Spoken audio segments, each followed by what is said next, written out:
She made it. The Select Subcommittee will please come to order. Quorum is present. Without objection, the Chair is authorized to declare a recess at any time pursuant to House Rule 11, Clause 2. The Chair may postpone further proceedings today on the question of approving any measure or matter or adopting an amendment on which a recorded vote or the yeas and nays may be ordered. The subcommittee will use the electronic system for recorded votes on amendments and passage of the report. Of course, should any technical issues arise, which I do not anticipate, we will immediately transition to traditional roll call votes. Any procedural or motion-related votes during today's markup will be dispensed with by a traditional roll call vote. Now, pursuant to notice, I call up a report titled, After Action Review of the COVID-19 Pandemic, Lessons Learned and a Path Forward. The clerk will report the report, which has been distributed in advance. A report titled After Action Review of the COVID-19 Pandemic, the Lessons Learned and a Path Forward. I ask unanimous consent that the report be considered as read and open for amendment at any point. Without objection, so ordered.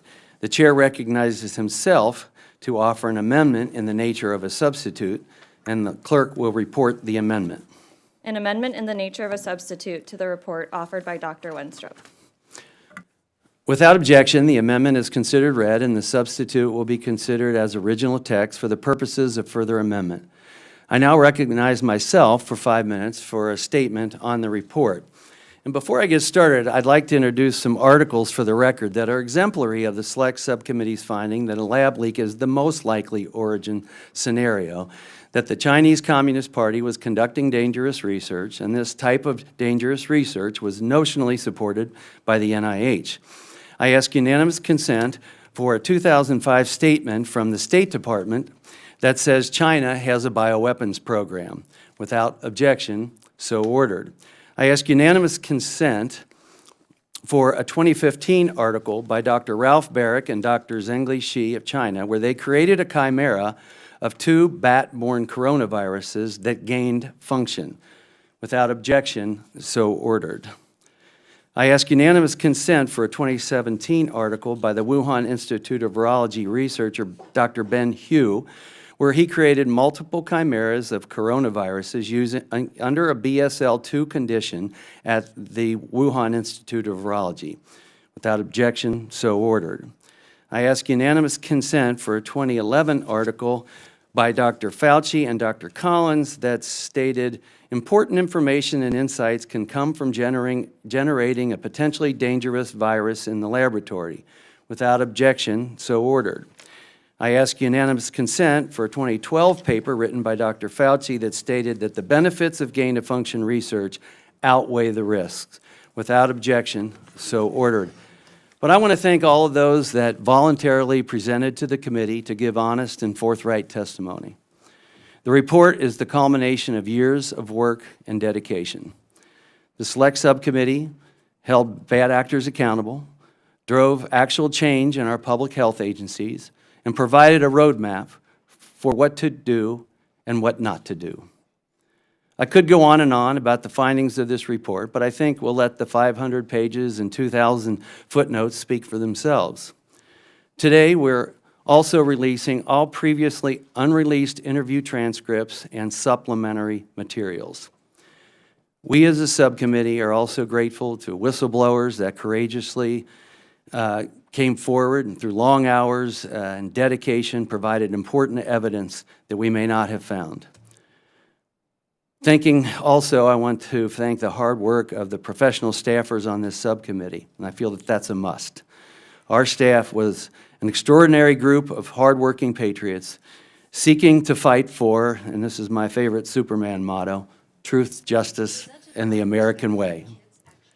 I want to thank my Staff Director Mitch Benzine, Chief Counsel Eric Osherhughes, Senior Counsel Jack Emmer, Counsel Madeline Brewer, Professional Staff Member Peter Spector, Professional Staff Member Anna Blake Langley, Communications Director Liz Lyons, Press Secretary Olivia Coleman, and Director of Operations and Member Services Marie Policastro.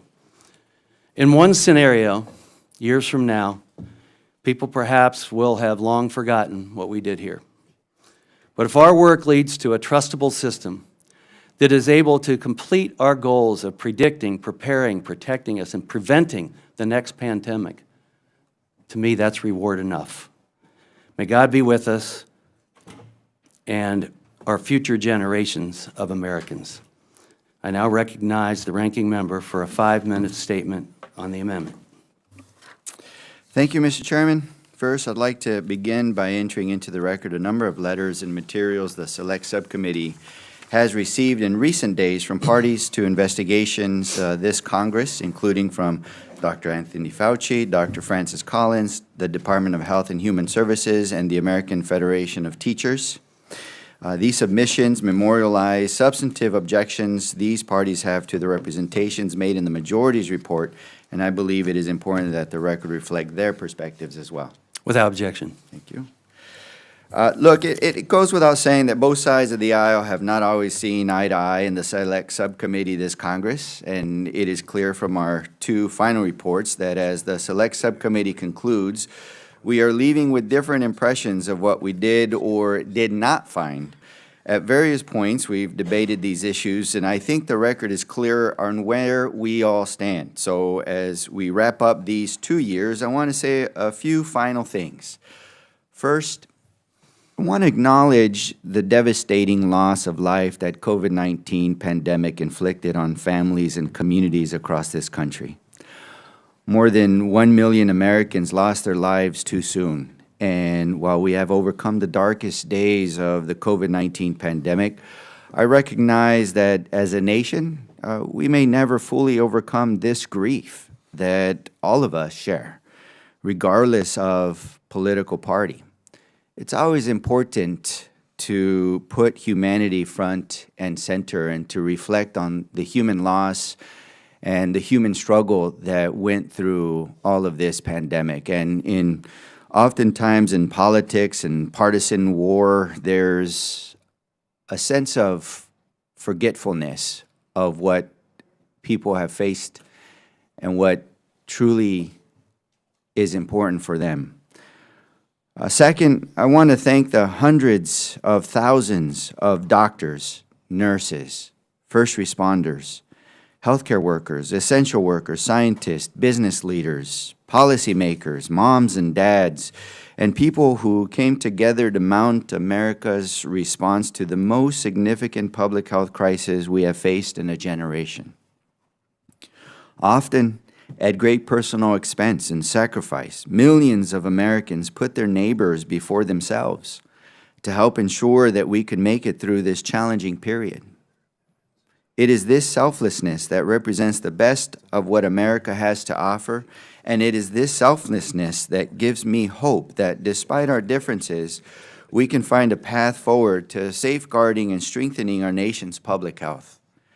Now, I won't pretend that this process won't be messy at times, but it is my sincere belief that we can come together as true professionals to work through the noise of politics and partisanship, to do the real work of preventing and preparing for future pandemics, closing pathways for novel viruses to emerge, be they in nature or in a lab, strengthening our schools so that they can be better prepared to maintain safe in-person learning during future pandemics, fortifying infection prevention and control in nursing homes to keep our seniors safe, exploring how we can lay the groundwork for the rapid development of future vaccines and therapeutics for novel viruses when they inevitably emerge, and more.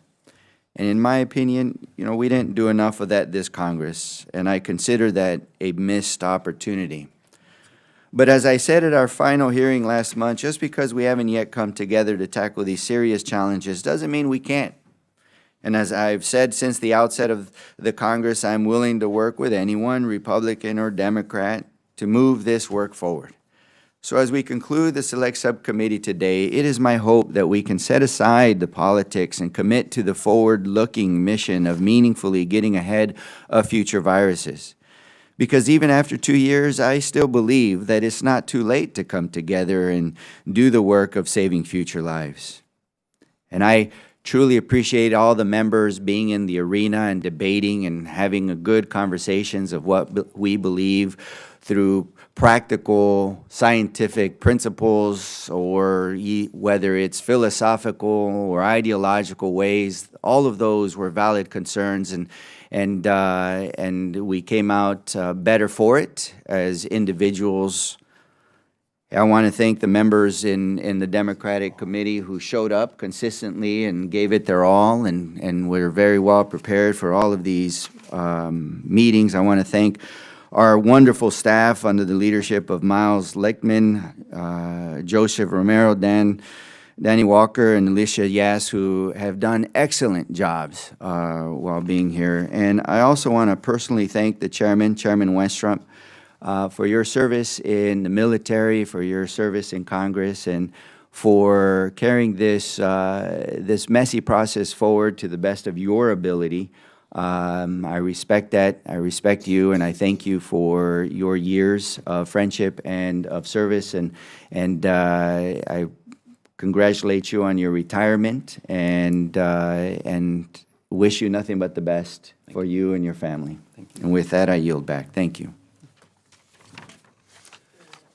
The question is now on the amendment in the nature of a substitute to the report. All those in favor signify by saying yea. Yea. Aye. All those opposed signify by saying nay. In the opinion of the chair, the ayes have it. The amendment in the nature of a substitute to the report is agreed to. The question is now on favorably reporting the report as amended. All those in favor signify by saying yea. Yea. All those opposed signify by saying nay. In the opinion of the chair, the ayes have it. Pursuant to the vote, the Select Subcommittee hereby adopts this report titled After Action Review of the COVID-19 Pandemic, the Lessons Learned and Path Forward. Without objection, the motion to reconsider is laid on the table. Finally, I want to ask unanimous consent for the recommendations that accompany the report to be entered into the record. Without objection, so ordered. Thank you all. Pursuant to House Rule 11, Clause 2, Select Subcommittee members shall have the right to file with the clerk of the Select Subcommittee supplemental, additional, minority, and dissenting views within 2 days.